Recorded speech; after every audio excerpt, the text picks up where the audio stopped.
Yeah. And you know what? And I interrupted. So let me not interrupt. Let me keep it shut. So how did you get involved? You reached out to him because you saw some sort of transformation in the family that had to do with music. Big time. Yeah. Okay. When he started playing bluegrass music in his truck, the band that was playing all the time was very good friends of mine, and it happened to be Patrick's favorite band and everything. And so I called him. I didn't know that he played a banjo or anything. I didn't know anything about him. I reached out to him on Facebook, and he called me.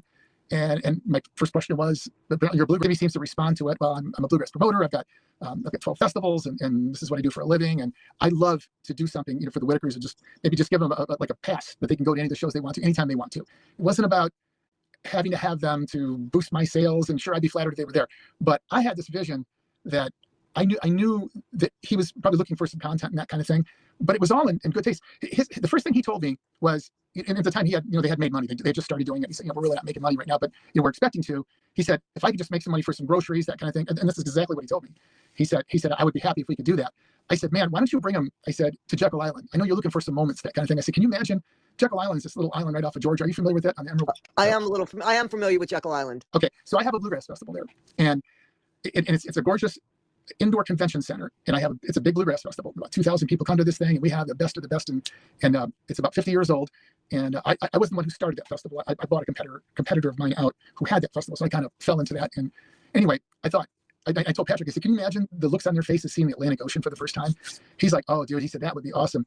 He said, well, how will we get them down there? And he told me this. He said, raise the easiest. This is what he told me. I'm sorry, hang on 1 second. Okay.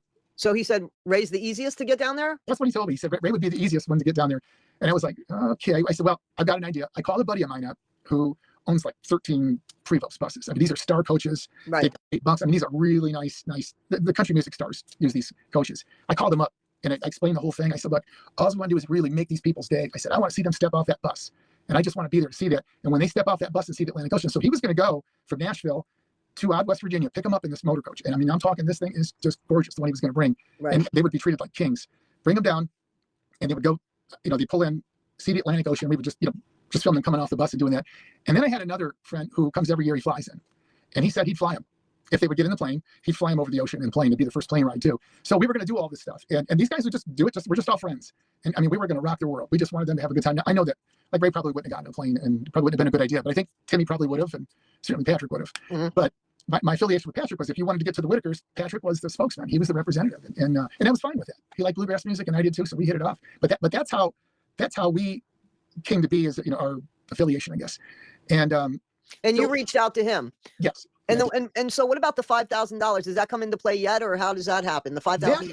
That was pretty early on. What happened with that was we were just brainstorming of some things that he could do, some fundraising and that kind of thing. And so one of the bands that he plays in the truck that he loves to death, and I mean, he was like, do you think we can get them? I said, well, they live closer to you up there than they do to me, because they're in Virginia. And so I called the guy who runs it and said, hey, can you call this guy? He wants to talk to you. So we did. They had a conversation about it. And I didn't find out about it until later, but he had a conversation with him about it. Now this group is a Grammy award-winning group that cost way more than $5,000.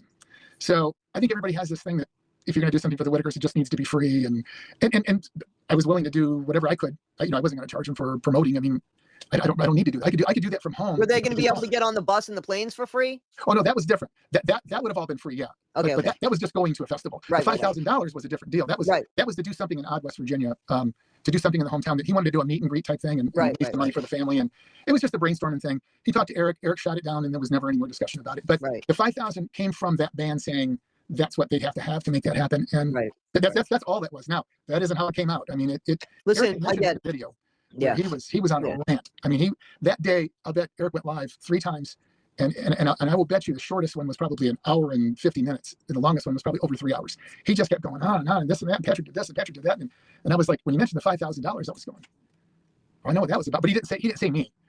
He had a bunch of people out there. They're putting 2 and 2. Oh, he's a bluegrass pro. Oh, that's, Ernie's got it. It's like, wait a minute. Right. It never got spent. It was just an idea that Patrick had. And it was a good idea. And they should have took him up on it, because this group would have brought so many people into.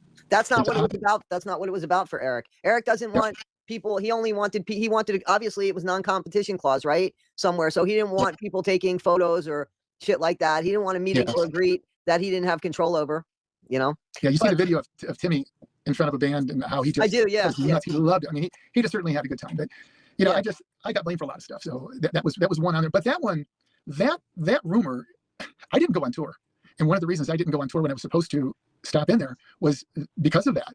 That actually got to somebody in Missouri that called one of the band members in my band and called in South Carolina and said, "Why are you guys charging $5,000 to go play for the Whitakers?" He's like, "What? What are you talking about?" And, Yeah. he had no clue. And the guy was a preacher telling him. Wow. And he says, "Yeah, well, that Ernie guy's charging." I'm like, and so he called me. I said, "No, man, he's got that all wrong." He said he's all upset about it and everything. And they were concerned because, you know, the thing with Charlie Kirk had just happened, and there were some pretty nasty threats going on Right. with me, especially Patrick. Oh my God, they were saying some pretty scary things about him, and I had him coming after me too. Right. Yeah, what can I do? No, I had somebody do it to me too. Did you? Yeah, Join the club. somebody do it to me too. It was like crazy.